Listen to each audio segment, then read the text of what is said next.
Baseball fans, welcome to our final episode in the early season 2031's Prospect Series.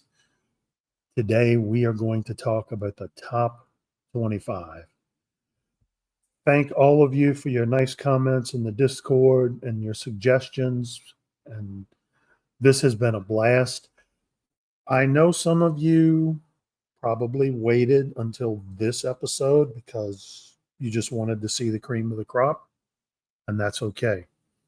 Here's a reminder as to how these players are rated, what went into it, and the numbers that you'll see at the bottom of each slide. So, first of all, why not use OSA? OSA only looks at the top 100, which works out to about 3 prospects per team on average. Potential ratings don't seem to factor in age or intangibles to any great degree. So they really pump up the 16-year-olds that just popped up that are in International Complex. Those guys have value, and if you follow the whole 200, you've seen guys sprinkled in. But they are not the top of the line players often. There are a few, however, in the top 25. Took the top 500 that were ranked, and I got the list out of OOTP, out of each team's prospect page, sorted all of those, and then made some adjustments. Again, knocked off a bit for the very young. Also for these older prospects, 25, 26 years old, got dinged a little bit because kind of expected them to be further along in their development. Intangibles get a boost. I'm a big character guy, but I also know that some things don't mean as much in terms of a prospect as others. We're looking at work ethic and intelligence, adaptability, more so than team loyalty or their financial ambition. Those aren't quite as big a factor as they will be in our upcoming draft previews. Then players who have high quality skills, and that's basically anything where they're rated 70 or above in our 1 to 100 scale, they get an additional adjustment in their points based on that. So we're seeing if guys can play multiple positions at a high level, that gets additional. Their speed qualities will get additional points. Somebody who is tremendous at hitting for power or average, that too gets the extra points. So that's why you're seeing numbers that don't fit into a 2080 scale and don't seem to mesh with what OOTP does. Final rating, 60 plus, likely to play at the major league level, and we've been here for the entire 200. This top 25, 90 plus is my definition of a can't miss prospect. So we will be getting, and it's basically our top 19 guys in this list are the can't miss. Okay, you settled in? Let's roll. Grab your extra bowl of Cheerios on a Saturday morning. Pause the cartoons for a bit. Let's talk prospects. At number 25, and the Angels, Louis Moreno, 17-year-old left-handed second baseman. He's ahead of most hitters at this age. 17-year-olds, even the good ones, tend to be in the teens to just above 10. Grades potentially a plus in terms of plate discipline, certainly has above average power. Speed is average. Great infield range. And you see it in the position rankings where he's expected to be able to play all 3 infield positions. I think if the error rating comes up a bit and he learns a little bit more, that shortstop rating will bump up to average. But I really see him as kind of more of a second or a third baseman. The arm plays at third base, definitely. As I've said in other episodes, teenagers are coin flip in terms of prospects.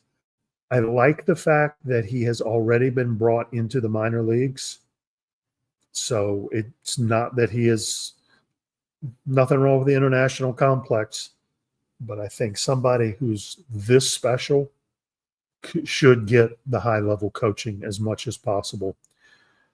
And again, you knock 15-20% off of this profile, that is still a very good major league hitter. Louis Moreno is our number 25 prospect. At 24, in real life, baseball fans recognize this name too. Jackson Merrill, 18-year-old left-handed center fielder in the Seattle farm system, was the 16th overall pick in our most recent draft, and tremendous raw power, excellent speed, and his speed translates to all areas of his game. Doubles, triples, good defense. Is listed primarily as a center field, but also could potentially play some shortstop as well, similar to the in real life. The batting profile, I think, really works well, especially for Seattle. I like how even the trailing batting ratings, those core skills like avoid Ks and his power, are also potentially well above average. Power's even plus. I feel like Merrill is going to be a cornerstone in that Seattle outfield for years to come, likely multiple all-stars. You're seeing all of these great outfielders. And then just remember, not everybody is going to stay in center field or up the middle, but tremendous flexibility. Merrill is one of these guys I actually think is a really good, solid play in center field. Jackson Merrill is the number 24 ranked prospect this season. Cleveland has a prospect in Dane Harris, who's at number 23. The glove immediately pops out. Tremendous range.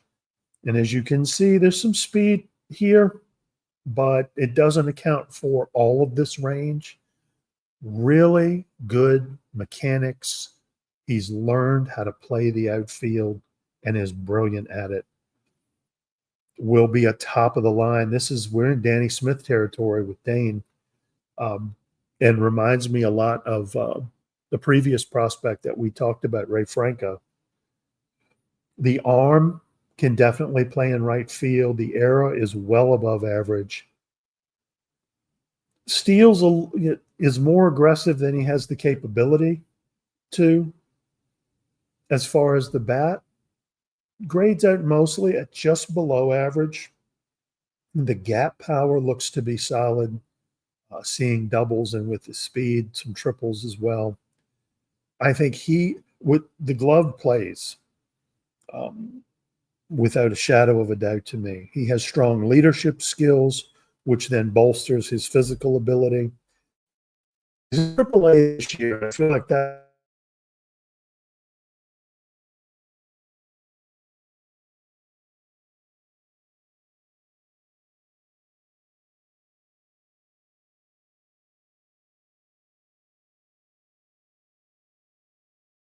up in that potential 46, and you'll see that with several players on this list.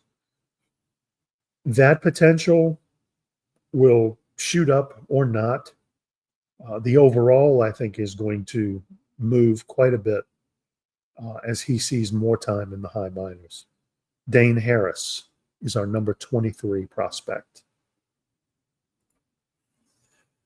At number 22, Cincinnati, Carlos Colmenares, left-handed shortstop. He's 20 years old.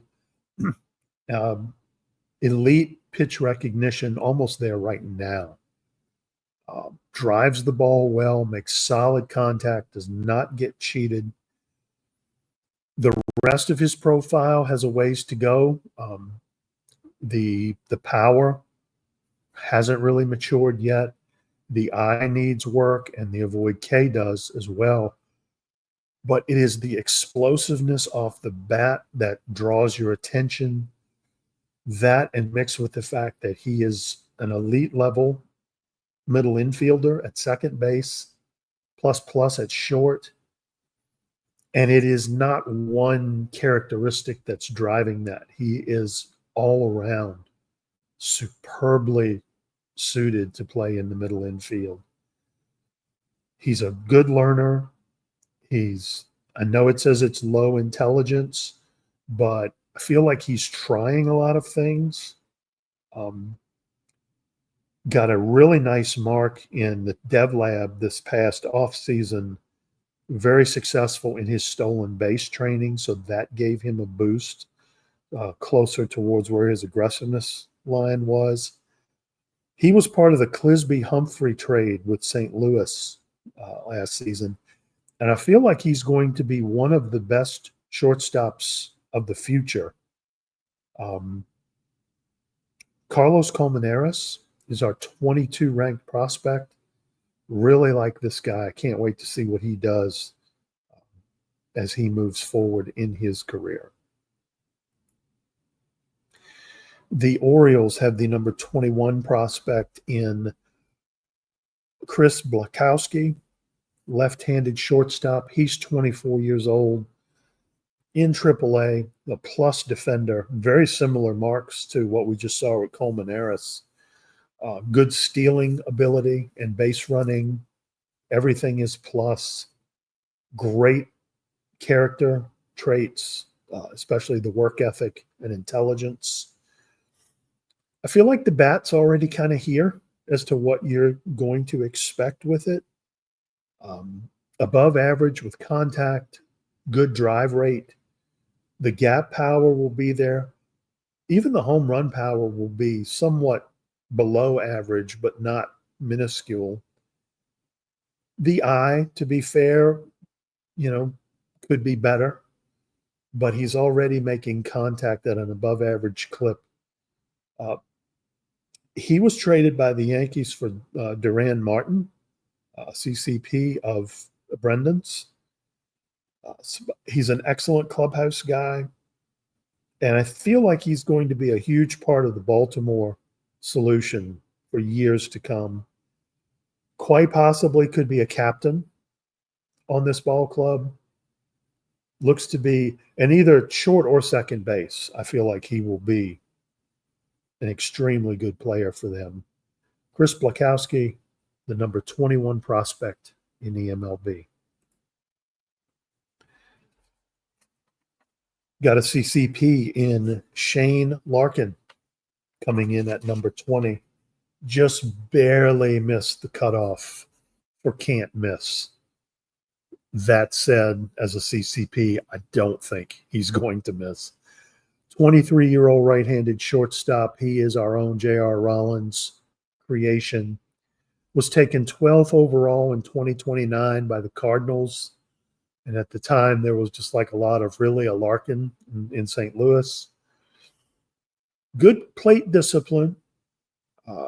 Contact currently grades as an average potential. Below average power, but he's a CCP. So he'll get boosts. He'll get better. But even as an average bat and an average base runner, shortstop defense is elite. Tremendous range. Great leader. Again, a high work ethic kind of guy on a team that is full of similarly created players. Love the fact that he's got that arm and that ability to stand in there and turn the double play. The thing about teams that have a lot of these good prospects is that not all of them have to hit at the maximum for there to be a massive impact for them. That's not going to be the case, I think, with Larkin. I think he's going to be a superstar. And I feel like some of the decisions that have been made around the shortstop position after last season and around W.S. Franco, maybe Larkin is in the back of Andrew's mind as to what he can become. Shane Larkin is the number 20 prospect in eMLB. Okay, let's get now to our can't miss prospects in our top 19. Starting with, are you surprised that there's a Tampa Bay starting pitcher in this list? 16-year-old right-hander Ernesto Huerta. Right-handed starting pitcher with tremendous potential. The fact that he's got a just slightly below average major league ready fastball at 16 blows my mind. Developing a cutter, you don't see it on the screen there, but he's got a cutter that grades to be perhaps even better than his fastball, than his traditional fastball. Expected to have elite level stuff, throws a heavy ball. I really love the fact, and plus the control. Now, that's the one area that has yet to develop. But think about a hard throwing teenager. He's just rearing back and letting it go, and wherever it lands is where it lands. I also like the fact that he too is getting this minor league instruction and going to be working with these coaches. And I feel like that control skill is going to go up very soon. The fact that he does throw so well keeps hitters from getting good solid contact. And I think that's just going to lead to even better results in terms of home run suppression. And he's doing all of this with 92 to 94 velocity. So it's not like he's, hitting triple digits. I expect that to tick up a bit as he gets older. And the personality rating, I agree with. He seems to have a really good feel for the game. And he does not pitch like a 16-year-old. This is an anchor, ace-type pitcher with excellent potential. Ernesto Huerta is our number 19 prospect in the eMLB. At number 18, the Tigers have Chase DeLauder, 22-year-old left-handed outfielder in the Tigers organization, was the 13th overall pick in 2029. 6'4", 235 pounds. This is a big guy. Raw power, both in the gap and in the home run power. Plus defense. As a matter of fact, in the corners, almost elite. Tremendous arm. Has a lot of physical gifts here. Speed, about average. But definitely plays well. Could even become a center fielder. There's nothing in this profile that suggests to me he couldn't play center field. Maybe not at the level that some of our other previous outfielders have, but he could get away with it. I feel like this is going to be a consistent 35-plus home run guy a year. As you can see, in AAA last year, in 122 games, had 27 homers. He struck out a lot, which is going to be a byproduct of that. I feel like he is going to be a face of the franchise type player. Quite possibly the first one in Detroit for some time. Chase DeLauder is the number 18th prospect in our early season look at the future of eMLB.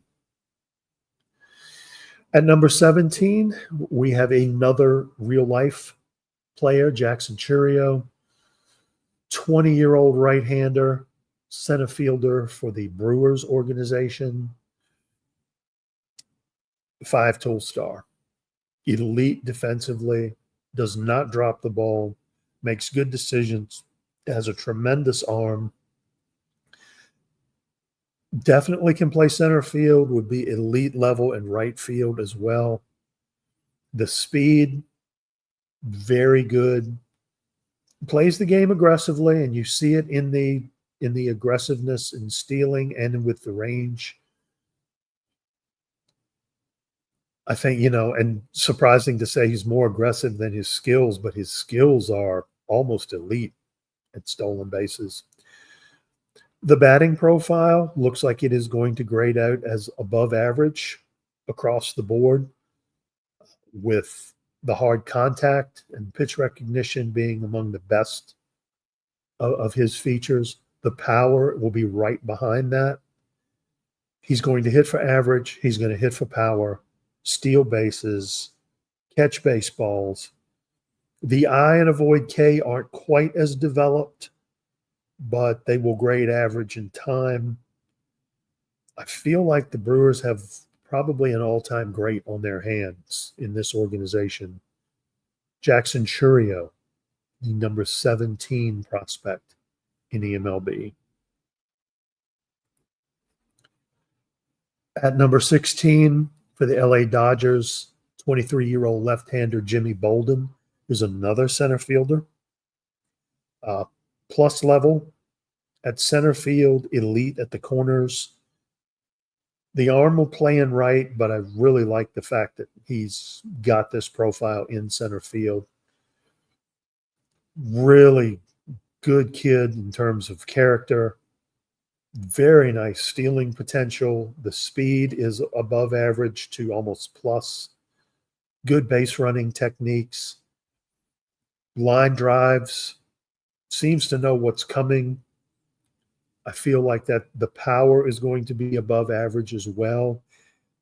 And even with the eye, looks like it will ultimately be average, even though the avoid Ks will be a little high.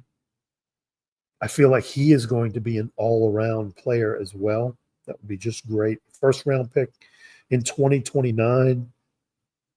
Another 5-tool star. I'm expecting all-star level play probably sooner rather than later. One of the reasons I think that Rob Deere Jr.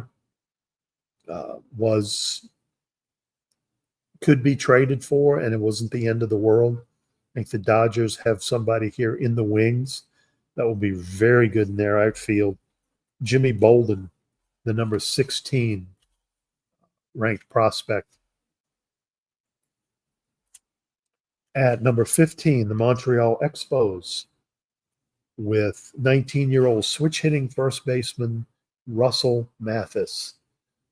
Love this batting profile.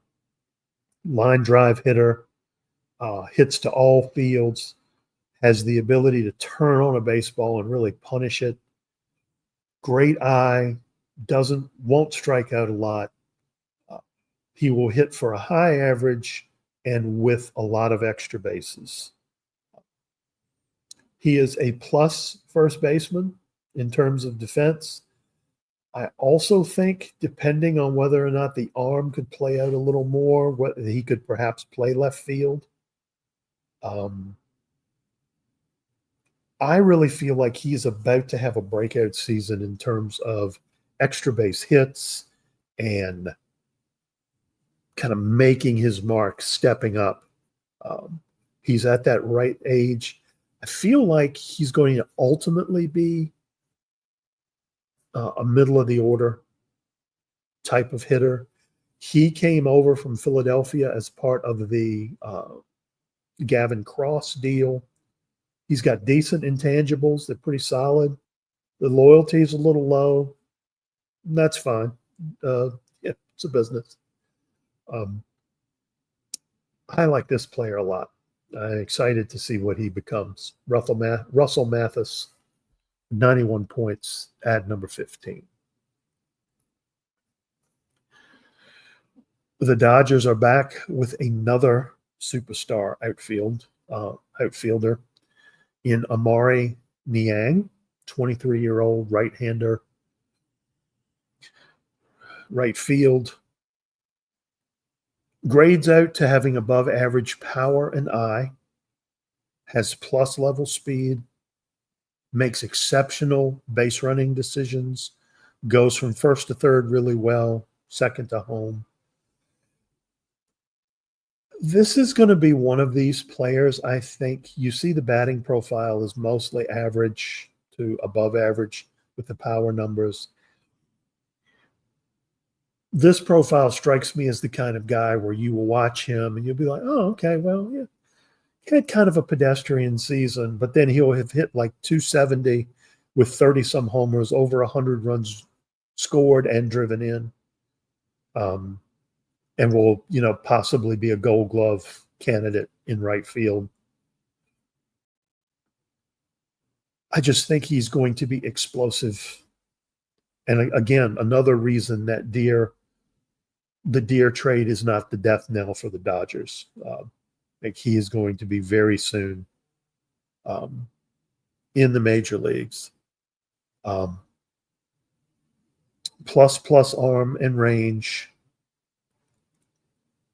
There are 4 top 500 prospects traded by Philadelphia to get Rob Deer Jr. Amari is the best of the 4 in our ranking. So that's just a part of it. And also, if you've been noticing, a lot of these guys, Philly only was down near the bottom of the prospect rankings in terms of teams. There's a lot of former Philadelphia guys that have been in this top 200 list. So, it's not that Philly ignores their farm system. And I think we'll see it again with the draft and some free agent picks. Amari Niang is the number 14 prospect with the Dodgers. At number 13, saw him just recently in a Game of the Night broadcast, Chris Reeves, the 22-year-old second baseman in Texas. He's got a lot of stamps on his passport already. Was drafted fairly high, has been traded all over the place.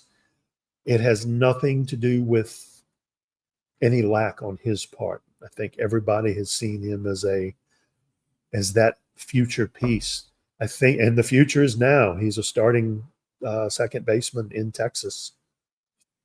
Above average to plus defense anywhere in the infield.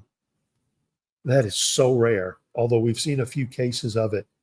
This is not a guy who's got like one position he'd be kind of struggling if he played it. He would be above average at any of these. Love the arm, love the sure-handedness. Speed, below average speed, but can steal a base pretty well. The batting profile, I feel like, is already here. I feel like he's got and I saw it in one of the blurbs, the scouting blurbs over the past couple of seasons, that has an extensive knowledge of pitcher habits. So it's like he knows pitcher routines, understands the process, what to expect and what count. I'm not explaining it very well. He understands how pitchers set up hitters, and I think he takes advantage of that. Good adaptability, contact, his high-quality contact is plus. I really feel like he's going to live up to the Superman nickname. Chris Reeves, one of many middle infield prospects for Texas, but I think he is going to be a very, very special player. Chris Reeves at number 13. At number 12, Portland's third overall pick in the 2029 draft, Ajani Motri. Portland's left-handed 23-year-old right fielder, just a superstar. The power at plus level. The rest of the batting profile grades out to slightly below average, but there is still room to improve with him. Already, plus defense. He is a right fielder. He's got the profile for it. Tremendous arm. Good knowledge of the game.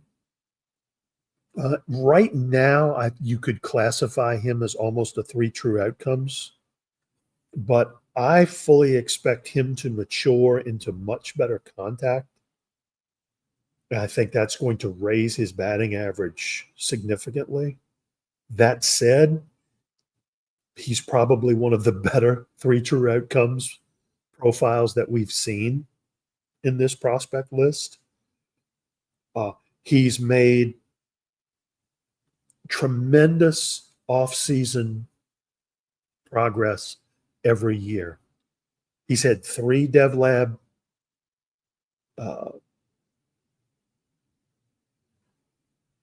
sessions. Sorry, just went blank there for a second. In his 3 Dev Labs sessions, he has been successful in all 3. So he's always learning. He's just getting better at his game. He's just pick something and he picks it up. I feel like Ajani is going to be the first Portland superstar, will be the face of the franchise in years to come. Ajani Motre is the number 12 prospect in the eMLB. At number 11, wait, the Mets have a good outfielder? Another thing that just keeps happening. Dave Cruz, 23-year-old left-handed left fielder. The personality piece says he's a baseball rat. Just loves everything about the game, and it really shows. Tremendous defensive potential, incredible range, good speed skills, and stolen base. Definitely could be a 20 to 25 steals in the right, if in an organization with that right profile for it. Contact is going to grade out to above average. The gap power is already plus. The power will grade out to average as well. The arm suggests that he will possibly be in left or center. I don't think that just above average arm will play every day in right. He is the highest rated of all Mets prospects, and it was quoted that he is a first-rate baseball mind. Yet another gem in the Mets outfield for the future, gives them a lot of flexibility. Dave Cruz is our number 11 prospect in the eMLB. We're here at the top 10. Colorado's Rob Avery is our number 10 prospect. Right-handed 24-year-old, plays right field and plays it at an elite level already. One of the best arms in the game, has very good range, can rely on those physical skills a bit too much sometimes and plays himself into making a mistake in the outfield. But that's something that can be managed with coaching. Elite base running skills. He's going to steal 25 plus bases. I'd like to see him learn to trust his speed a little more. You see the aggressiveness. Most of these prospects kind of get ahead of themselves and are always ready to run, even though when they shouldn't.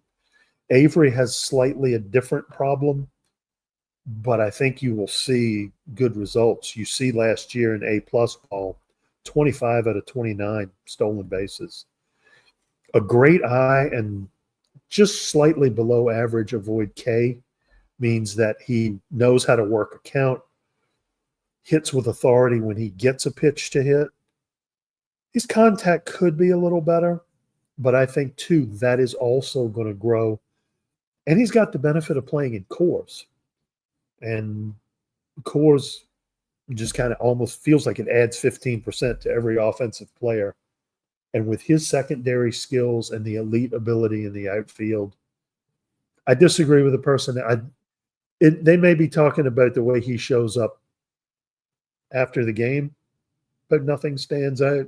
But he definitely stands out as a player. I feel like he's the number 10 prospect in the eMLB, Rob Avery with the Colorado Rockies. At number 9, the chicken, Clyde Torkel, 22-year-old right-handed third baseman for Kansas City. He is a CCP of Stroker Ace, was drafted in the 3rd round by Texas, was traded to St. Louis in the Alex Lee trade, and then came over to Kansas City when Matthew Bellows went to the Cardinals. He's ranked number 7 in OSA, so we kind of agree on him. 6'3", 235 pounds, plus power, close to elite level, above average eye. The contact, as you see, will grow into above average. And elite corner defense, tremendous arm. I just love the profile on this. He classic third baseman here. Will be a superstar, without a doubt. I don't feel like any park is going to contain this guy. He's already got 9 home runs in 30 games. And you look at last year, he only had 10 home runs in A-plus ball in 87 games. So think he's adjusting well to the major leagues? Seems so. Just a phenomenal player.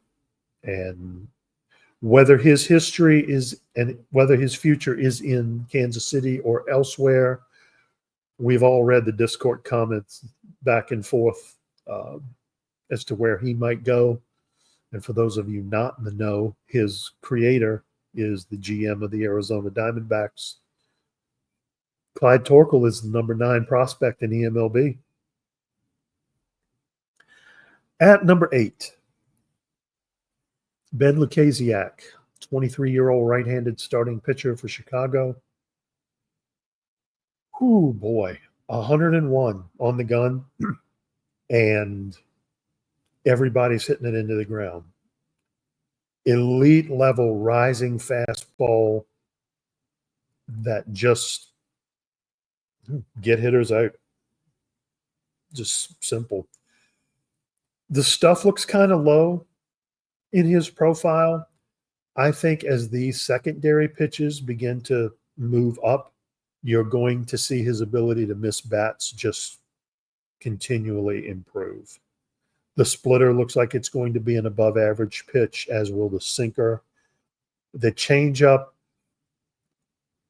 off, you kind of not quite well below average, but I would love to see it be better because I'm greedy. He was the 2nd overall pick in last year's draft and already in the major leagues. Throws a heavy ball. The control right now is just below average. Will get extremely better. He's going to be part of a historical 1-2 combination in the eMLB in terms of rotation. And funnily enough, he's the 2. But Lukasiak is just this tremendous player who knows the game, is well positioned to be a dominant force in years to come.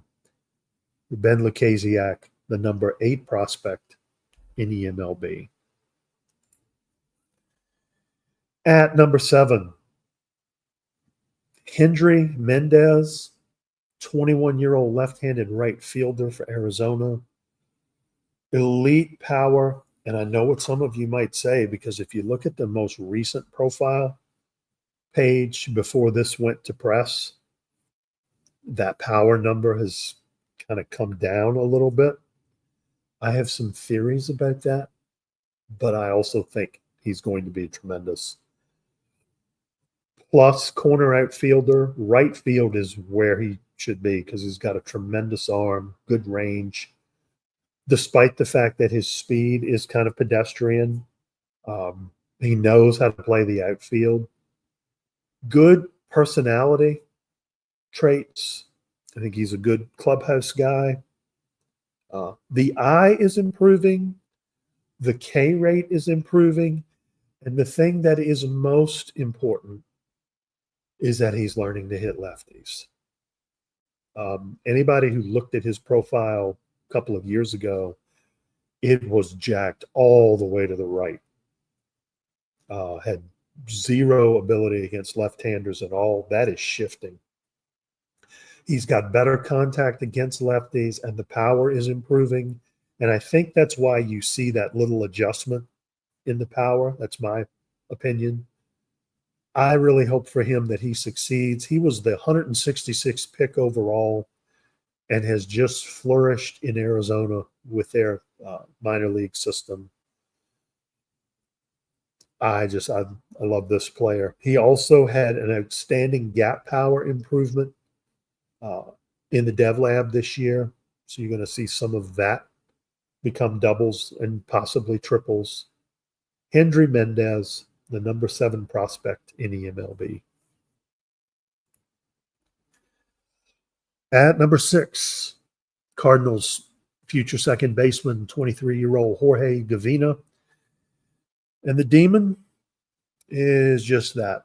Plus power potential, both in doubles and homers. Below average speed, and the bat speed is just fine. Sorry, I misread my notes.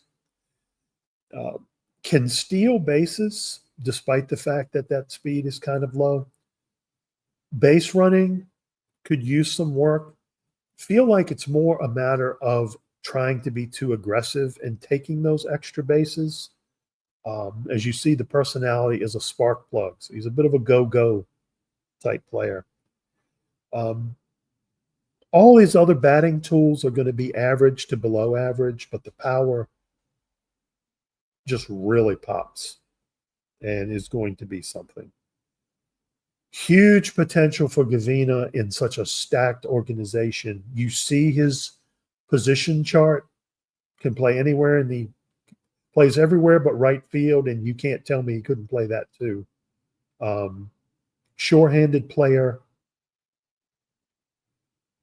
I kind of see him as middle of the infield type, quite possibly a left fielder at some point. I don't see him at first, although he does have the profile of a typical first baseman. Won't have to be, again, as I mentioned before with Larkin, this isn't a matter of these guys are all going to have to hit 300 and carry the team, but a team full of this sort of potential. Just tremendous. He could be a super sub for a couple of years and then settle into a spot and become an all-star. Jorge Gavina, the number 6 prospect in eMLB. At number 5, never heard of this guy. I will stick with the fact that he was discovered at the CCP Festival at one of the many throwing contests there. 6'6", 21-year-old right-handed starting pitcher, Paul Skeens. He's already got the best fastball slider combination of anybody in eMLB who doesn't answer to the name Martin Bradford. His splitter rates is an above average pitch. His stuff now rates as plus, will be elite. Gives up an average amount of home runs. That is going to improve. He's already average level in terms of movement. The control is the trailing factor, and that will continue to peak as above average. He's just, and I mean, you've seen him in real life pitching. He just incredible. Was part of a blockbuster trade with a prospect who we haven't seen yet, oddly enough. He's in Triple A right now and seemingly struggling a little bit. He's not crazy about losing, and it seems to be bothering him, according to his most recent uh, player sheet. We will see. No question in my mind, he could be pitching in the majors now. He will definitely be pitching in the majors at some point soon. And I have no doubt he's going to be a tremendous future all-star. Paul Skeens, the number 5 prospect in the eMLB. And not surprisingly, our top 4 prospects are now all CCPs. Let's go to number 4, Hurry Quake, CCP of Schnee. 10th overall pick in last year's draft, switch hitting catcher. He's 19 years old. Elite blocking and framing from someone this young is just amazing. The arm is above average. Tracks to being an elite level catcher. Constantly looking for corrective strategies to improve his game, the personality profile says. And I believe that wholeheartedly. Everything about this youngster says, oh, the hitting kind of underdeveloped at this point, with the exception of he can really make some good hard contact. After that, the eye is the thing that is most predominant. So this is a young kid who's already working counts and making every effort to hit it solidly. And I think it's just a matter of repetition and playing, especially when he gets into the mid-level minors and above. I think we're going to see him really take off. He is the number 2 ranked prospect in OSA. I'm not going to argue with that. We're in some elite level territory here. So it's not like there's a whole bunch of room between these guys. It can already steal bases at an elite level. Good base running techniques. So I'm going to raise the big question. The only thing that I wonder about here, does he stay at catcher? Or does he move to another position? I looked at his profile, and he has some slight potential at second base. I don't know whether he would expand into that. And the reason why I ask that is because catchers typically, when you let OOTP run your team, catchers are going to get like 120 to 125 games a year. Do you really want to have that bad on the bench for 35 games? And the Brewers have a really nice problem to solve here, right? Tremendous catcher, and I would not, he's not. This feels like Craig Biggio type stuff here, and then some. Can't wait to see what he becomes. One of my favorite catchers and the top rated catcher in this prospect list, Hurry Quake, at number 4. And Schnee with back-to-back prospects. Benjamin Abenduk.